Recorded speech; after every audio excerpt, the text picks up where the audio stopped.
Bismillahirrahmanirrahim. Assalamualaikum warahmatullahi wabarakatuh. Hai semuanya, perkenalkan nama saya Tarisa Dara. Saya mahasiswi dari kampus IAIN Langsa, Fakultas Ekonomi dan Bisnis Islam, Prodi Ekonomi Syariah. Selamat datang di podcast pertama saya yang bertema Stop Gibah, hati-hati gunakan lidahmu. Gibah adalah di mana kita menyebutkan sesuatu kekurangan yang terdapat pada dirinya seseorang muslim, baik itu dalam keadaan soal fisiknya, jasmaninya, rohaninya, agamanya, kekayaannya, akhlaknya, hatinya, dan dalam bentuk lainnya. Secara bahasa lain, gibah itu berarti mengunjing seseorang atau meremehkan masalah yang ada pada dirinya seseorang. Perbuatan gibah sangat tidak baik untuk kita lakukan karena gibah itu merupakan perbuatan yang membicarakan keburukan orang lain di depan orang banyak. Gibah adalah salah satu perbuatan di mana yang sangat tidak disukai Allah Subhanahu wa taala, dan sikap ini termasuk perbuatan dosa yang besar. Walaupun pembicaraan itu sesuai dengan fakta dan realita, namun itu tetaplah perbuatan yang zalim. Mungkin gibah sangat sulit untuk kita hindari, apalagi kalau udah nongkrong bareng teman-teman nih. Namun kita harus tetaplah mencoba untuk menghindari perbuatan ini, karena Allah Subhanahu wa taala mengibaratkan pelaku gibah ini seperti memakan bangkai daging saudara sendiri yang sudah meninggal dunia, sesuai dengan arti di dalam Quran surat Al-Hujurat ayat 12, yang mana artinya, dan janganlah sebagian dari kalian menggibah atau menggunjing sebagian yang lain. Sukakah salah satu di antara kamu memakan daging saudaranya yang telah mati? Maka tentulah kalian akan merasa jijik kepadanya, dan bertakwalah kepada Allah. Sesungguhnya Allah Maha menerima taubat dan Maha penyayang. Di masa yang sekarang ini, banyak sekali gibah yang menimbulkan pertengkaran antara si A dan si B. Pelaku gibah ini nanti akan keluar kukunya dari besi, lalu cakar-cakarnya wajah sendiri. Kenapa dicakar? Karena sebenarnya pada saat orang itu menceritakan kejelekan orang, mencaci maki orang, sama seperti kita mencaci maki diri kita sendiri.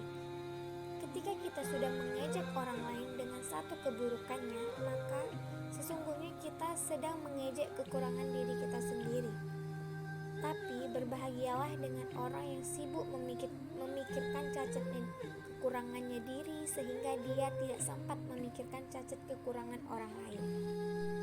Efek daripada gibah itu sangat besar loh. Salah satunya ancaman bagi orang yang suka gibah adalah jika dia tidak bertaubat, maka saat disebutkan namanya saja, baru disebutkan namanya, belum juga disebutkan perbuatannya, maka sudah memindahkan pahala orang ini kepada orang yang dimaksudnya. Jika dia mengerjakan satu amalan disebutkan orang lain terkait amalan itu, kemudian semakin kita sebutkan keburukannya, maka setiap katanya yang terangkai akan terbentuk seperti bangkai orang itu. Maka jika kamu tidak bertobat, hukumnya adalah kamu akan dimasukkan ke dalam neraka dan diminta untuk memakan bangkai gibah yang sudah kamu ucapkan. Teman-teman, ayo kita jaga lidah kita. Percuma loh sholat 5 waktu, puasa sunnah selalu, sedekah berlimpah, tetapi apabila kita masih menceritakan kejelekan orang lain, maka semuanya sia-sia begitu saja. Tidak ada jalan lain untuk menahan lidah yang tak bertulang, dan tidak ada cara lain untuk menahan lidah.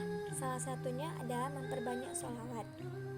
Memang susah untuk menjaga lisan karena kita lebih merasa enak berbicara daripada memilih diam.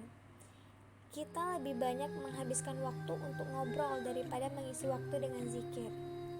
Bahaya lidah, dia bukan menjadi pintu hati, tetapi akan menjadi sebab terisi hati dengan titik-titik hitam dan titik hitam sehingga hati menjadi hitam. Sangat bahaya loh lidah kita.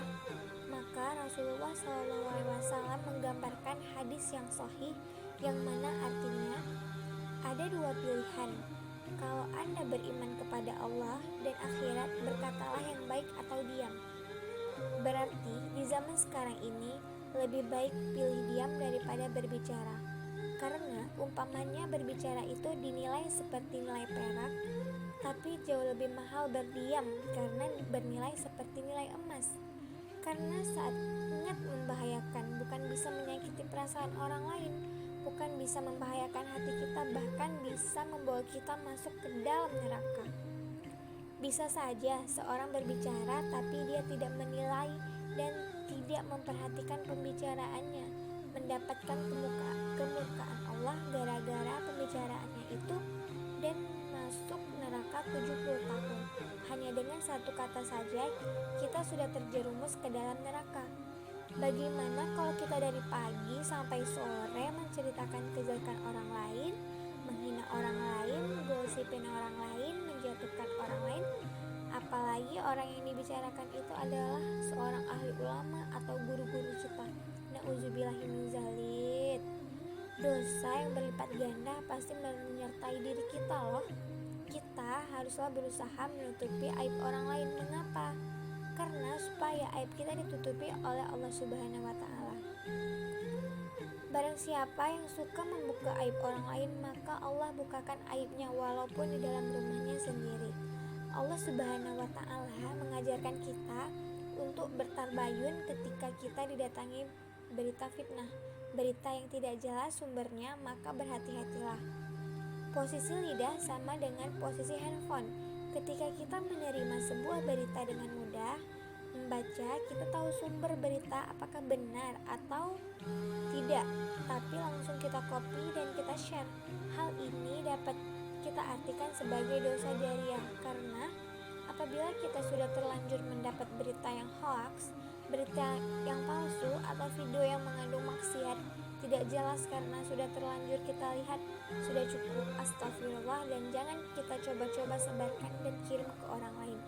Kalau kita sudah meninggal dunia, apa yang sudah kita kirim itu yang menjadi terbuka buku amalan kita dan mengalir dosa-dosanya sepanjang video itu tersebarkan. Kalau kita tidak bisa berbicara baik terhadap teman kita, lebih baik kita diam. Allah Subhanahu wa Ta'ala mengizinkan kita berbicara dalam keburukan ketika ada orang yang menzalimi kita. Allah paling tidak suka melihat orang-orang berbicara buruk terhadap orang lain, kecuali orang-orang yang pernah dizalimi. Kalau ada orang-orang yang menzalimi kita, orang-orang yang menyakiti kita, kita berhendak membela. Kita berhak berbicara dengan syarat tidak boleh berlebih-lebihan. Artinya, ketika kita ingin membahas, ingin membalas, ingin menyampaikan dan ingin menolong hajat kita kepada orang-orang yang bisa membantu kita, tidak boleh menjadi di posisi dizalimi, menjadi orang yang menzalimi. Seperti kata pepatah ulama, lebih baik kita tidur dalam keadaan dizalimi daripada kita tidur dalam keadaan menzalimi. Lebih baik kita dihina, kita dicaci maki, kita difitnah, tetapi saya berusaha menjaga lidah. Maka dari itu, ayo teman-teman semua kita hindari perbuatan ini, karena perbuatan ini sangat berbahaya untuk kita, dimana perbuatan ini akan menarik kita satu langkah lebih dekat ke dalam neraka. Nah, pasti kalian sering dan tidak asing lagi kan dengan kata-kata gibah. Ayo mulai sekarang kita berhenti dan jauhi dari gibah ini. Buat apa sih gibah terus? Emang ada yang menguntungkan gak dalam kehidupan kita? Hehehe. Nah, ini dia teman-teman yang cuma bisa Tarsa sampaikan. Semoga bermanfaat ya bagi kita semua. Semoga kita semua tidak lagi melakukan perbuatan ini. Terima kasih banyak buat teman-teman yang udah nonton dan mendengarkan podcast Tarsa ini. Semoga kita semua dilindungi oleh Allah Subhanahu wa Ta'ala. Dadah, terima kasih. Assalamualaikum warahmatullahi wabarakatuh.